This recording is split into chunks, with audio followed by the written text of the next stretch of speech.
Hey Muses, and welcome back to my channel. And if this is your first time being here, thank you so much for being here. I appreciate you taking the time out to watch this video. Before we go any further and the decks that we're going to talk about today, please give this video a thumbs up, subscribe, turn on the notification bell so you don't miss another deck review. If this is your first time being here, my name is Tyler. I'm a professional tarot reader and content creator in the realms of tarot and mysticism, and my favorite thing is tarot decks, oracle decks, things like that. And this is a combo deck review. We are talking about the Voices of the Souls Oracle and the Cries of the Souls Oracle. Both are by Isabelle Cerf, illustrated by Daphne Sabine. I'm sorry if I butchered your last name. I originally bought the Voices of the Souls Oracle and then realized that there's the Cries of the Souls Oracle. And I originally thought that the two of these could do almost the same thing, and I was severely mistaken. So Voices of the Souls Oracle is for mediumship, or getting in touch. It says, develop your intuition, mediumship, and spiritual strength. And I kind of, I made a Frankenstein's monster in my mind about what these two decks could be. This is for mediumship and trusting your intuition. And the Cries of the Souls Oracle is acknowledge your inner wounds and turn them into positive energy. So two different entities on what these can do. And I'm so glad that I got both copies so that I could have both of them. This, the Cries of the Souls, we are kind of going to go through this kind of together. I haven't had a moment to sit and read the guidebook, whereas Voices of the Souls, I have had a chance to read the guidebook, and I've made some notes in it because getting into mediumship is actually something I'm starting to dabble in. And it has been a very lovely practice to kind of channel energy and use these cards one-on-one in either my private sessions or readings with me at Namaste Bookshop, where I got both of these. These are also published through Rockpool Publishing. I will link both decks in the description below. But you're able to also come, if you are local to New York City, and pick up both of these at Namaste Bookshop. I gotta stop clinking these together. Probably bad echo. So, let's start with Voice of the Souls. Mediumship is a natural ability to make contact with one's guides and the souls on the other side. Think of the Voices of Souls Oracle. You will be able to develop your own connection skills and use them as positive support in connecting with souls who have an important message to deliver. Together, the magic of the illustrations and the accompanying book, you will learn to increase your mediumship and intuitive powers. You will gain confidence in your feelings, receive inspiring messages for your evolution, and develop your spiritual skills. And now, having kind of both of these decks and kind of comparing them, I now have a better understanding. It's like the light bulb went off. So if you are looking for mediumship or to get messages from your soul, right, the being that is within your human body, from your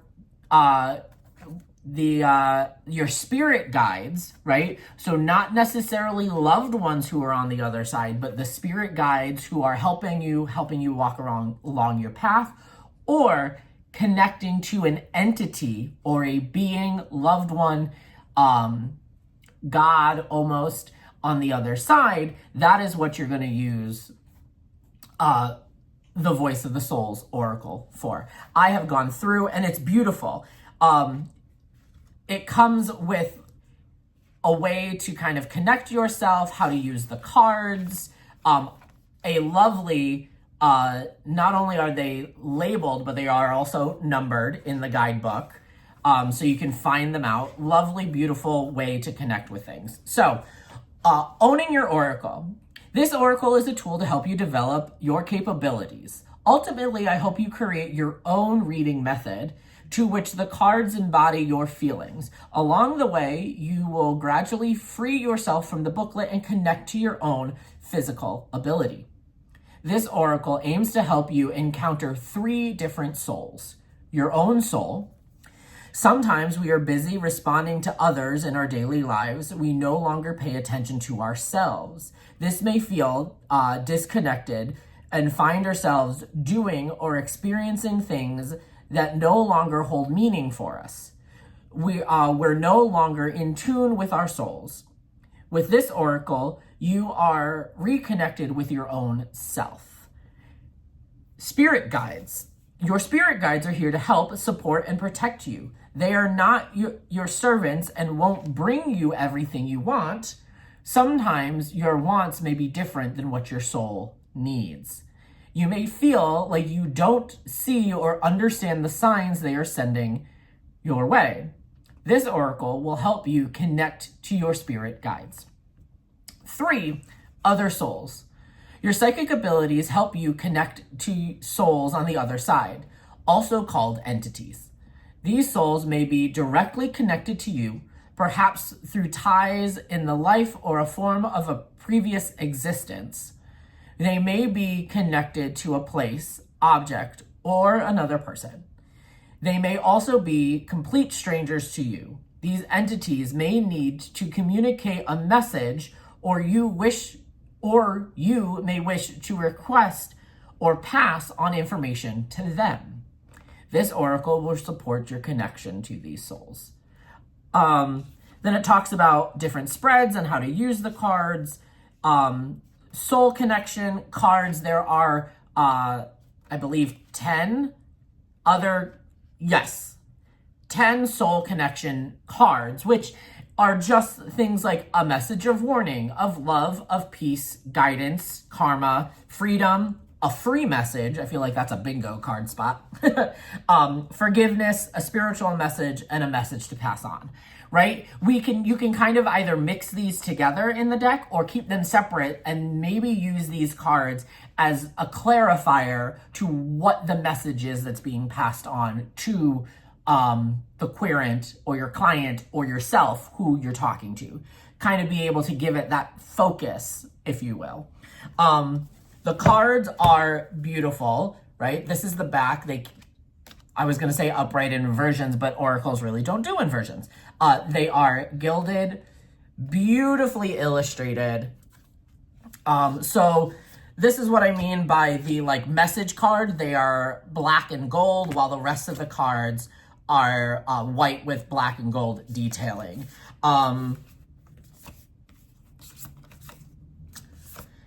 Let's see. Let's talk about this one. This one was fun. So card number 8 is It's Not Me is the title. And sometimes the titles on the cards don't necessarily connect with the message that they're meaning and that they're giving. So, so I've gone through this book and made notes and things like that. So for your soul, the key things that I've taken away from this is that it's not me. It's saying that we are kind of having an out-of-body experience.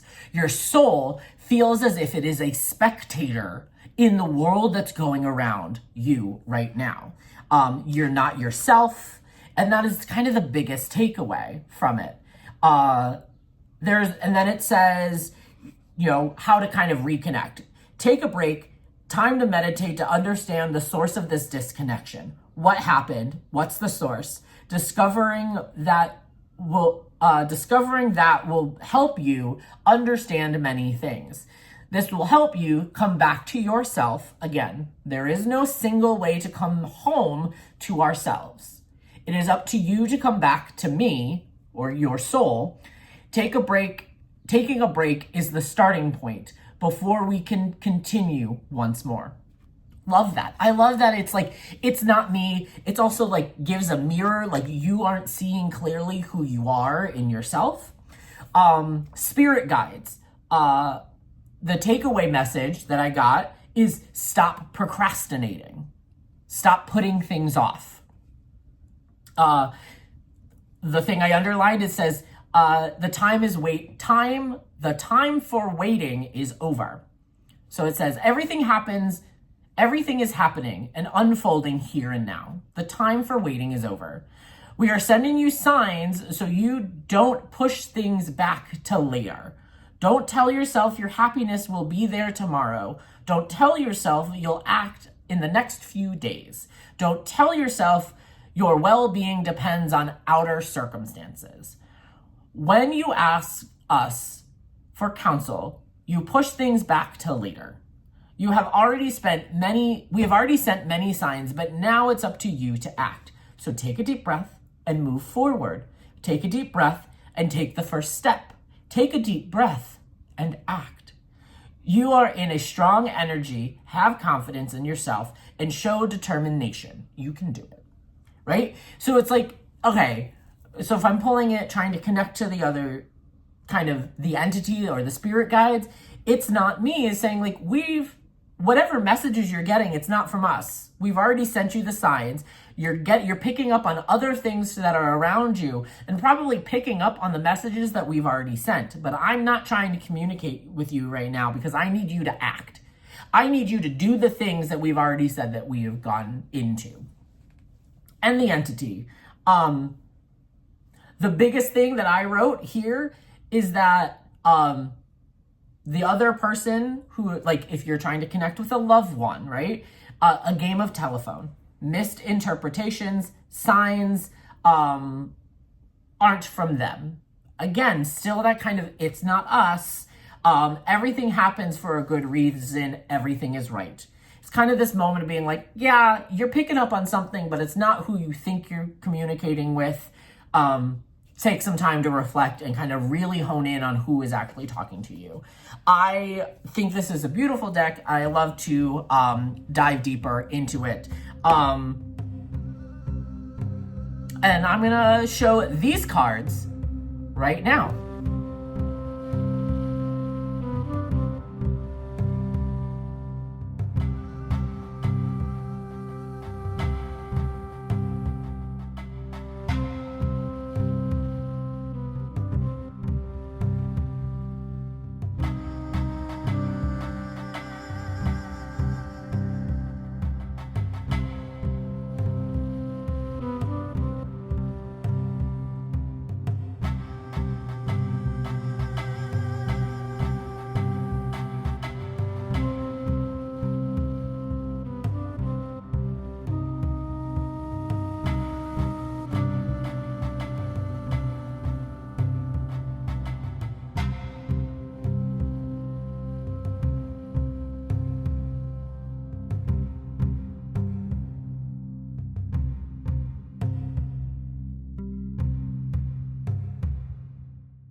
And we're back. And now we're going to dive into Cries of the Souls Oracle.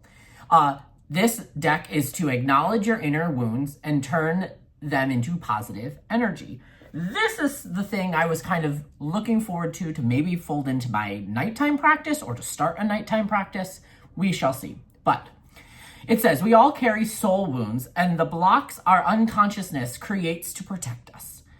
With the guidance of this compassionate deck, you can uncover and heal your heart, heal these hurts and learn to accept yourself on a deeper level. This deck will help you receive messages from your traumatized self and become aware of the most profound needs and desires. Allow yourself to love all the complex layers of who you are and reveal your inherent magic. 42 cards and a guidebook. Same kind of tuck box situation. So let's dive into the booklet here. All right. How to use the cards. This oracle will help you listen to your dark side.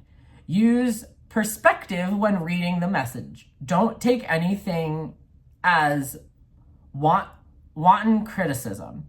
The point is to enable you to become aware of your wounds and blocks in a kind and gentle way. Find a quiet spot, you won't be disturbed, ask a specific question about a particular block, and just think about yourself. Hold the oracle in your deck, shuffle, allow intervals between readings. The point of using the oracle is to take the time you need to explore and accept your inner being. Sounds perfect for a nighttime practice, right? Kind of reflect about the end of the day. Where's the thing that's been bothering you the most from the day, and use this. Ask for help if you feel the need, and accepting yourself can sometimes be a completed process. You are allowed to ask a trusted or experienced person to help you in accompanying your self-exploration therapy. Also, be in the present moment. Do the readings in the space. Okay, so have no fear as you integrate these messages suggested by the cards. Each card has 5 sections. And it goes into each one. It has a mantra, a wisdom, supplement, and a warning. So the mantra, under the card's title, aims to help you accept your inner being by integrating all your feelings and considerations. The wisdom, this message aims to help you comprehend how this particular block works and the reason for its existence, which will help you grasp how the block impacts your inner and outer lives.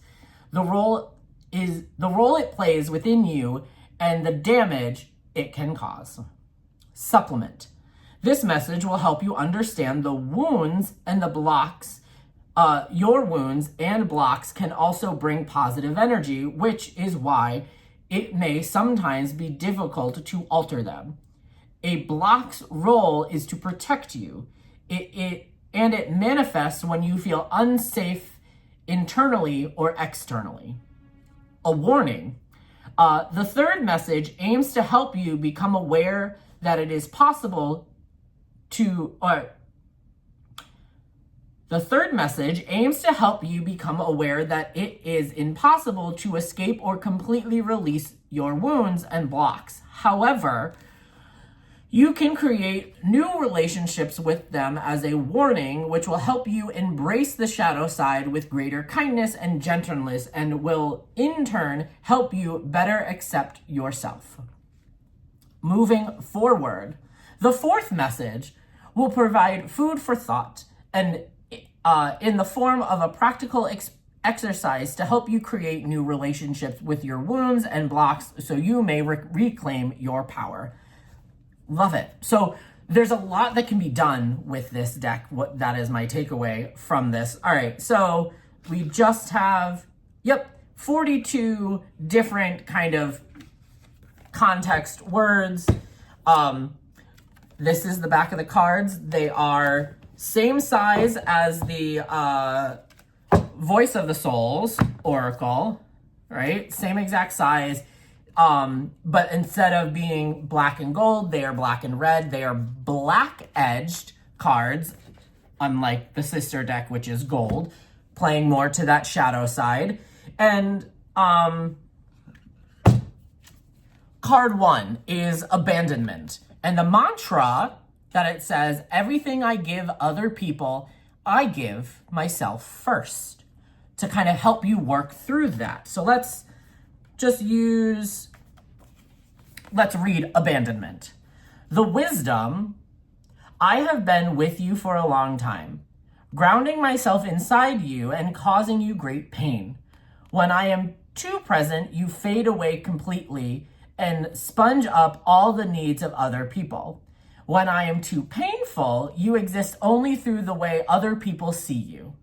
The more you try to escape the pain, the weaker this pain I wreck, the more you lock yourself into negative Take that sentence again.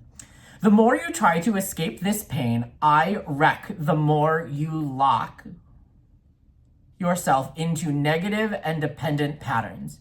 I know you feel a great void when we are together, and that I increase your solitude, but neither of us has the blueprint to escape. So it's the wisdom about understanding abandonment. So what's the supplement for abandonment? I am sometimes a source of reassurance to you. Admitting this will not make you weak. In your efforts to escape me, you create oppressive relationships with others. You no longer take your share of responsibilities and focus all your energy on other people, which helps you ignore your fears. You avoid making decisions and reconsidering things, which is where I come in. You avoid making decisions and reconsidering things, which is where I come in, useful as something to blame. So a supplement, she's saying, is the message will help you understand that your wounds and blocks can also be a positive energy, which is why many of the times it's difficult to alert them. Okay, so the warning for abandonment is, I will always be with you. However, you do need to understand that I play the role you give me. The more you try to release me and avoid yourself, the more you will pursue an exhausting quest for perfection. But we can create a new relationship. Ask yourself why you need other people to validate you and what you can do to reconnect with who you are and love you for yourself. You never choose to have me at your side. I know that by my warning can be positive, and I know that, but my warning can be positive, and I take no pleasure in bringing you pain. Interesting. The viewpoint voices, that's what's throwing me off, and especially being dyslexic, it's been a whole thing. Moving forward, so how do we move on from this? Let's create a new relationship together. Ask yourself what you do and don't accept, deserve, and want. Then ask yourself whether there are any undesirable situations and relationships in your life and what you can do to alter or put a stop to them. Commit each day to doing something that brings you comfort and kindness, such as taking a nap, playing a sport, or making art. Devote as much time to yourself as you do to others. Okay, so I think what the key takeaway for me to understand this is, which perspective am I going to use? Am I going to use this for specifically a mantra, wisdom, supplement, warning, or moving forward? And I love that this can have layers for each individual and how you plan to make it. The cards are lovely and beautiful.